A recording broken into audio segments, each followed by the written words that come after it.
Hello दोस्तों, आज discuss करने वाले हैं हम कुछ हार्मोनल इम्बैलेंस के बारे में जो जिसकी वजह से हार्मोन इम्बैलेंस होने की वजह से ज़्यादातर मेजॉरिटी लेडी में आपको देखने को मिलता है कि ओवेरियन सिस्ट वगैरह जो डेवलप हो जाता है वो हार्मोनल इम्बैलेंस के होने के कारण होता है।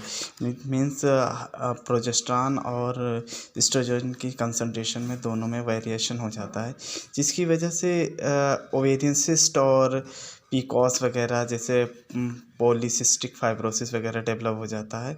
तो ख़ास तौर से हम लोग हार्मोन्स बैलेंस करने के लिए क्या यूज करते हैं, आप देख रहे हैं स्क्रीन पे ये जो दिख रहा है प्राइमोसा ऑयल यूज करते हैं विटामिन ई के साथ।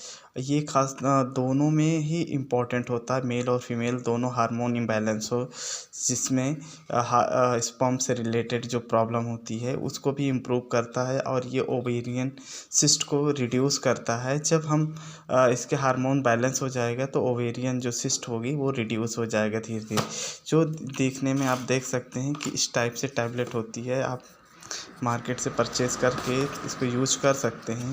ये ओवेरियन सिस्ट के लिए बहुत इंपॉर्टेंट मेडिसिन होती है। इसके साथ और भी कुछ सप्लीमेंट वगैरह यूज करते हैं जो इम्पॉर्टेंट होती है। इसको मॉर्निंग और इवनिंग में एक एक वन टैबलेट यूज करते हैं और ये ओवेरियन सिस्ट के लिए बहुत ज़्यादा इम्पॉर्टेंट है और इसको यूज करने में कोई कॉम्प्लिकेशन नहीं होता। एज ए हार्मोनल इम्बैलेंस को ये अच्छे से इम्प्रूव करता है। तो इस टाइप की मेडिसिनें बहुत इम्पॉर्टेंट होती है और कभी भी किसी को देखने लगे तो ये इम्पोर्टेंट है, आप इसको यूज कर सकते हैं। और भी कुछ इम्पोर्टेंट जो सिंड्रोम्स वगैरह होते हैं जैसे रिलेटेड है कि स्पर्म की मोटिलिटी अगर रिड्यूस है तो हम इसको यूज करेंगे तभी भी बहुत ज़्यादा सूटेबल रहता है। ख़ास तौर से मेंस्ट्रुअल साइकिल में भी अगर हार्मोन इम्बैलेंस होगा तो मेंस्ट्रुअल साइकिल रेगुलर नहीं हो सकता है, वो भी इसमें भी प्रॉब्लम होती है। तो आप इसको कंटिन्यू यूज करते रहेंगे तो ये सारी प्रॉब्लम को सॉल्व कर देगा।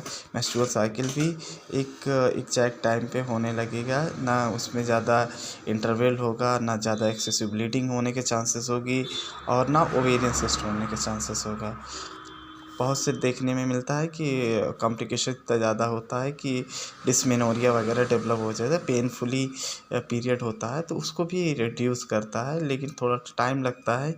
इसको जब तक आप कंटिन्यू यूज करते रहेंगे 1 मंथ तक तो रेगुलर जो कंटिन्यू हो जाएगा, हार्मोन बैलेंस हो जाएगा।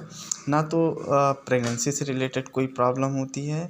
जब हार्मोन्स इम्बैलेंस हो जाता है तो जाहिर सी बात है कि आपका रेगुलर पीरियड होने लगेगा, ओवुलेशन होने लगेगा, प्रेगनेंसी कंसीव होने के ज़्यादा चांसेस हो जाते हैं। नहीं, जब इम्बैलेंस होगा तो हार्मोन्स इम्बैलेंस होने की वजह से प्रेगनेंसी कंसीव करने में कॉम्प्लिकेशंस होते हैं। सेकेंड वन कि ये और भी मोस्ट इम्पॉर्टेंट है, जैसे कि आपने देखा होगा कि बहुत से लोग क्या प्रेगनेंसी को अबॉर्ट करने के लिए, डिस्कॉर्ड करने के लिए यूज करते हैं कॉन्ट्रासेप्टिव। तो कॉन्ट्रासेप्टिव यूज करने के बाद क्या होता है, हार्मोनल इम्बैलेंस हो जाता है, वहाँ भी आप इसको यूज कर सकते हैं। आपने अगर इम्बैलेंस हो गया, उसके एक्सेसिव ब्लीडिंग व्लीडिंग होने लगी, सिस्ट वगैरह डेवलप होने लगे, तब भी आप जब भी आप कॉन्ट्रासेप्टिव यूज करिए, कॉन्ट्रासेप्टिव यूज करने के बाद ये प्राइमोसा ज़रूर यूज करिए। As a hormone balancing therapy होती है, ये बहुत इंपॉर्टेंट होता है, आप ज़रूर इसको यूज करिए। ये थैंक यू।